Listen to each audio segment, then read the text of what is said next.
In this segment, we're going to talk about the parasympathetic nervous system. The parasympathetic nervous system is a two-chain system, just like the sympathetics, in that the preganglionic neurons reside in the brainstem and in the sacral cord. So that's S2 to S4. So preganglionic neurons in the CNS, brainstem, spinal cord. The ganglionic neurons lie within ganglia that are associated with the cranial nerves. And that's beyond the scope of this MOOC at this point in time. That's for a more advanced course.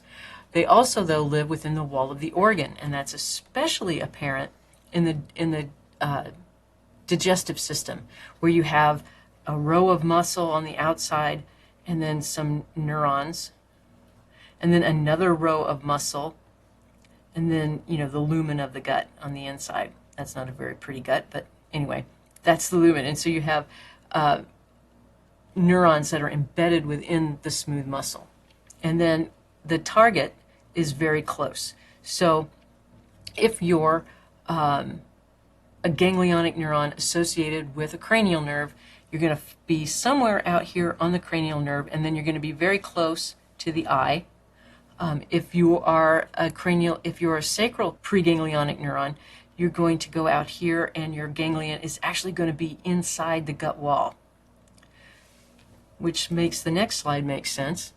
So the preganglionic neurons of the parasympathetic nervous system live within the brainstem and the sacral cord, and they have very long axons because they're leaving the CNS and going out to synapse on their ganglionic neurons that are either in or very near their targets. So if they're along a cranial nerve, for example, from cranial nerve 3, there's a ganglion that lives right behind the eye, and that's where their ganglionic neurons are. So preganglionic neurons, ganglionic neurons, and then they have a very short way to go to get to their target, which is the pupil, or the iris, the pupillary muscle of the iris. The neurotransmitter used by the parasympathetic nervous system is acetylcholine. Both the preganglionic neurons that live within the brainstem and spinal cord, and the ganglionic neurons that live in ganglia associated with cranial nerves or the ganglia that lie within the organ itself, both use acetylcholine. In the next section, we'll talk about the specific nerves from the brainstem, the cranial nerves, and the pelvic splanchnic nerves that go out to the targets. So the next section, we'll talk more about the parasympathetics.